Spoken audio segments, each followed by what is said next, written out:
When we talk about the Alaska meeting between the United States and China, we are not talking about a polite diplomatic handshake or a friendly conversation around a polished wooden table. No, what happened in Alaska was something far more raw, far more revealing.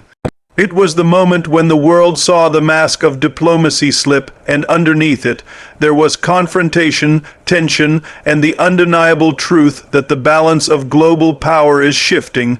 For decades, the United States has walked into meetings with an unspoken confidence, even arrogance. It was the superpower, the nation that dictated terms, the force others had to adjust to. But in Alaska, something remarkable happened. China did not bow, it did not step back, it did not pretend to be the junior partner. Instead, it stood tall and looked Washington directly in the eyes, saying, "We will not play by your rules anymore." That one exchange sent shockwaves across the globe, and you know why? Because it revealed something people rarely see in real time, the end of an era.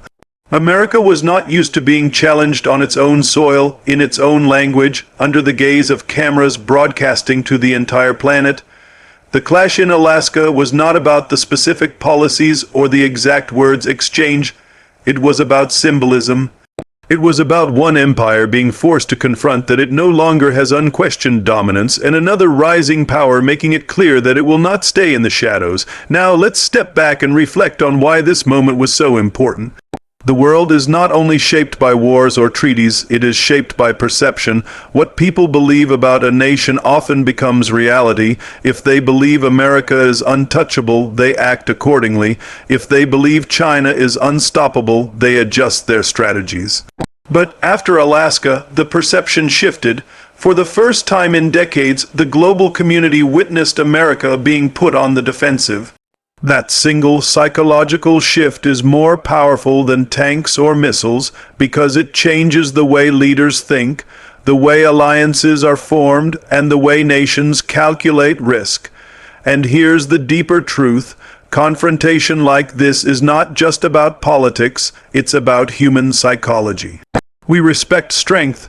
We follow those who show courage, and when a country hesitates, when it stumbles even for a moment, people notice. They start to ask questions. Is this the same America that once dominated every stage? Is this the same power that dictated terms to the entire world? Or is this a sign of decline? In life, whether you are an individual, a company, or a country, the same principle applies. If you project weakness, even for a moment, others will test you. They will push harder and they will demand more. That is exactly what we saw in Alaska. China tested America and the world took notes. Allies whispered, rivals celebrated, and neutral nations began to think, maybe it's time to diversify our partnerships. And this is where the story becomes much bigger than a meeting in Alaska. Because once the world sees a superpower rattled, once they sense a change in the order, they start looking for the next pillar of stability. And in that search, all eyes turn toward India, but let's not rush there yet, because before we talk about India's rise, we need to understand the power of that Alaska moment. It shook the world because it forced everyone to admit what many had been quietly thinking. The age of American supremacy is no longer absolute. Power is not vanishing from America, but it is being contested in a way it hasn't been contested in decades. That alone changes the way every nation operates. Think about it. The Cold War was defined by two powers glaring at each other across the table. Every other country was forced to pick a side. But Alaska reminded the world that today, the story is not about two superpowers. It is about a shifting, unstable balance where no one can dominate alone. That is both frightening and liberating. Frightening because instability always brings danger. Liberating because it creates space for new voices to rise, and here's where the lesson for all of us lies. Power is not permanent. No matter how strong you are today, if you stop growing, if you stop adapting, if you stop respecting the strength of others, you will be challenged. America learned that in Alaska, and it is the same in our personal lives. The moment you think you are untouchable is the moment you begin to slip. The moment you stop pushing harder, someone else will take your place. That is why confrontation is sometimes the best teacher. Alaska was not just a meeting, it was a mirror held up to America to remind it that dominance cannot be assumed, it must be earned every single day. And it was a mirror held up to the world, showing that new powers are rising, demanding respect, demanding a seat at the table. For India, for Asia, for the entire world, this confrontation is not just history, it is opportunity. But I want you to remember this, opportunity comes only to those who are prepared. The nations that learn from this shift will thrive, and the ones that cling to the old world order will be left behind. So when you look at Alaska, don't just see two countries arguing across a table. See the deeper message, the age of automatic dominance is over. The age of contested power has begun. And in this new era, the nations and individuals who show courage, adaptability, and resilience will define the future. The Alaska meeting shook the world not because of what was said, but because of what it revealed. And the question we must ask ourselves is this: are we prepared to rise when the old giants stumble? Because in the end, history does not wait for anyone. It rewards the bold, and it leaves behind those who hesitate. When the dust settled after the Alaska confrontation, the world looked around and asked a very important question. If America and China are locked in this contest, who can stand in the middle? Who can hold balance when giants collide? And the answer, more than ever, was India. For a long time, India was seen as a country of potential, a nation with promises that were always about to arrive, but somehow delayed. People used to say India will be a power someday it will rise, someday it will matter, but moments like Alaska change the timeline. Suddenly, someday is no longer good enough. Suddenly, India is not just part of the conversation, it is at the center of it. Why? Because India has something both Washington and Beijing lack. America has power, but it is seen as arrogant, and its influence is weakening. China has ambition, but it is seen as aggressive, and its rise makes many countries uneasy. India, on the other hand, represents balance. It represents a nation strong enough to be respected, independent enough to be trusted, and democratic enough to be relatable. In Alaska, when America and China were clashing, the rest of the world was not cheering for one or the other. They were asking, where does India stand? What will India do? That is the measure of real power. When people look to you not because you are forcing them to, but because they believe your position will shape the outcome, that is influence. And India's influence today is not just about its military, although it is one of the largest and strongest in the world. It is not just about its economy, although it is one of the fastest growing on the planet. It is about something deeper. It is about the role India plays in the psychology of the international order. When others see instability, India represents stability. When others see domination, India represents cooperation. When others see division, India represents dialogue. That is why it has become the indispensable balancer in this new era. But let's be clear, balance is not weakness, balance is strength. It takes courage to say, we will not be absorbed by either camp, we will chart our own course. Because when you refuse to bow to pressure, you gain respect. And that is exactly what India has done. America realized after Alaska that if it wants to contain China, it cannot do it alone. It needs allies who are strong and credible. Europe can help, Japan can help, but none have the weight of India. None have the geography, the population, the economic potential, and the political will that India possesses. Think about the psychology of this. A nation that was once colonized, once dismissed, once underestimated, is now the pivot on which the balance of the world turns. That is not just politics, that is transformation, and it shows every individual something vital. Your past does not define your future. Your scars, your struggles, your challenges can become the very foundation of your strength. India, once seen as fragile, is now sought after by the most powerful nations on earth. That is the ultimate reversal. And the truth is, this rise did not happen overnight. It happened because India kept building, kept working, kept investing in itself. It happened because, like a bodybuilder in the gym, India kept pushing against resistance, lifting heavier and heavier weights, refusing to stop even when others laughed or doubted. That is how strength is built, in silence, in persistence, and then suddenly, one day, the world notices.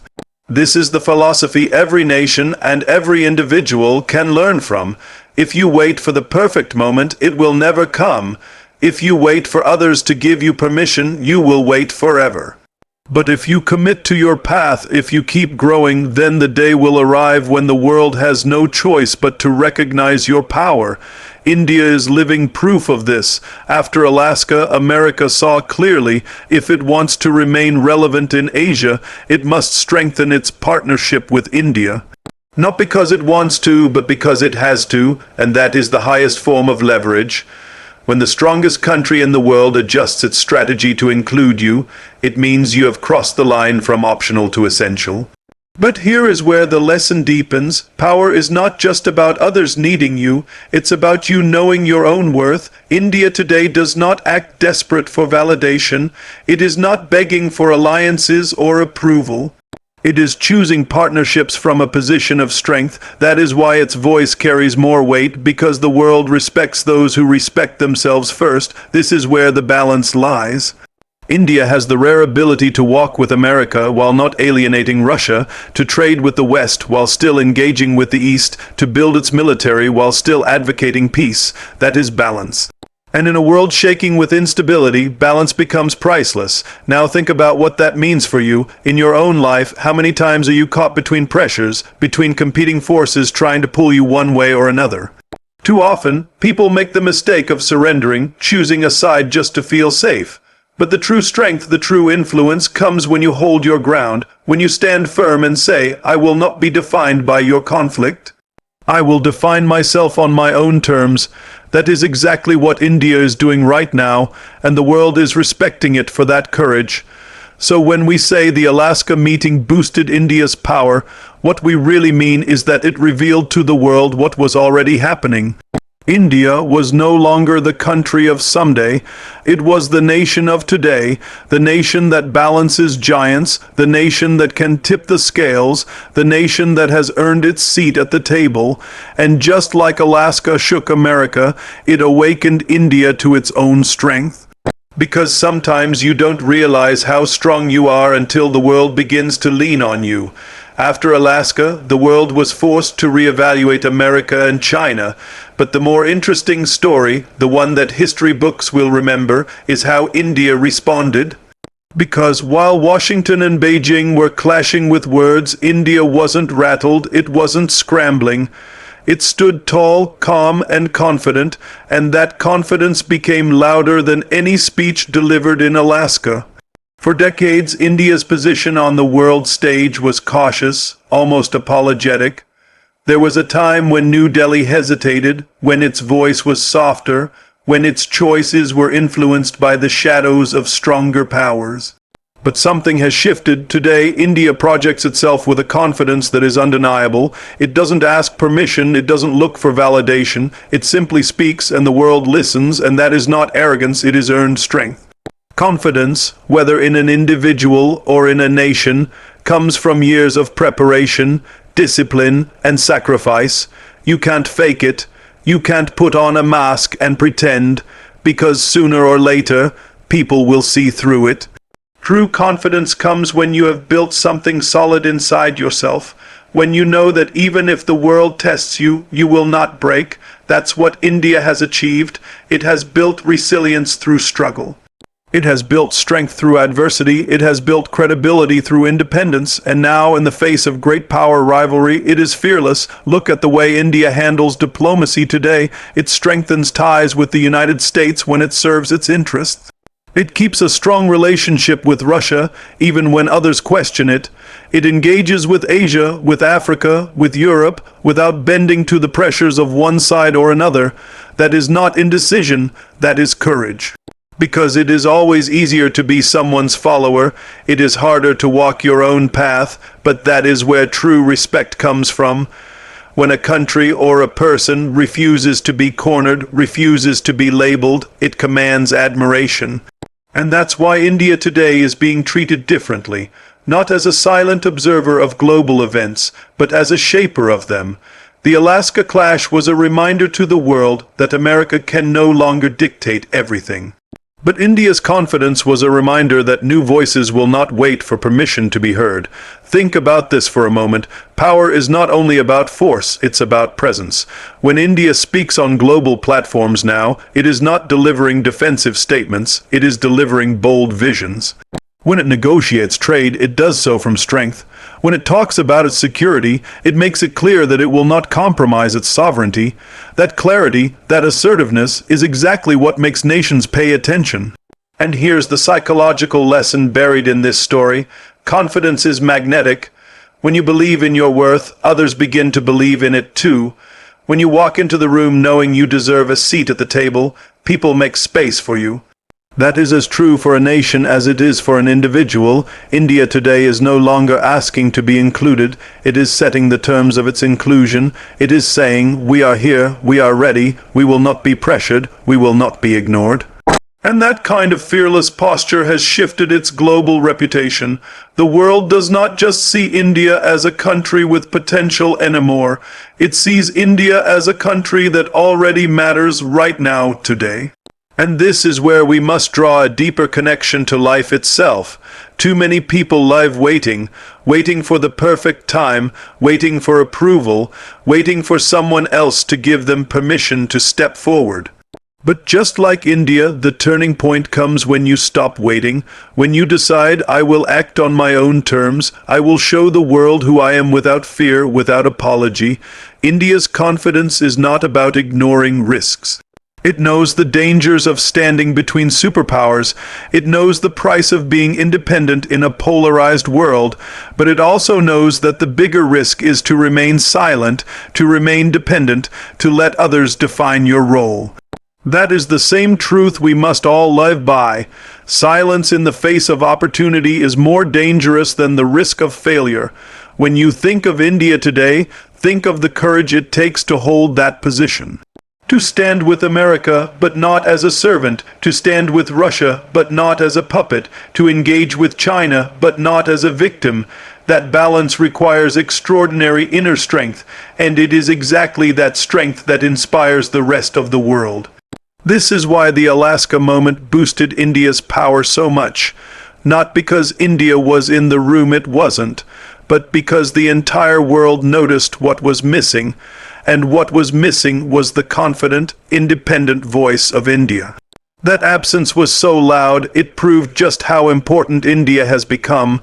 When your presence is demanded, even when you are not there, that is when you know your influence is real, and in the end, confidence is contagious. India's example is pushing other nations to reconsider their own positions, to ask themselves, why should we always follow? Why can't we also lead? That ripple effect is how a single nation changes the psychology of the entire system. So here is the truth. India's rise is not just about economics or military numbers. It is about confidence, and confidence is the most powerful currency in the world. Once you have it, everything else begins to follow. The Alaska confrontation was not just about America and China clashing. It was about something far larger. It was about the unveiling of a new reality. The old order is collapsing, and a new one is being built right before our eyes. And at the center of this transformation, whether the world admits it openly or not, is India. For a century, the world has been conditioned to believe in unipolar dominance. First it was the British Empire, then it was the United States. The narrative was always the same, one superpower at the top, and everyone else adjusting around it. But Alaska cracked that illusion. It reminded everyone that no single nation can hold the keys to global power anymore.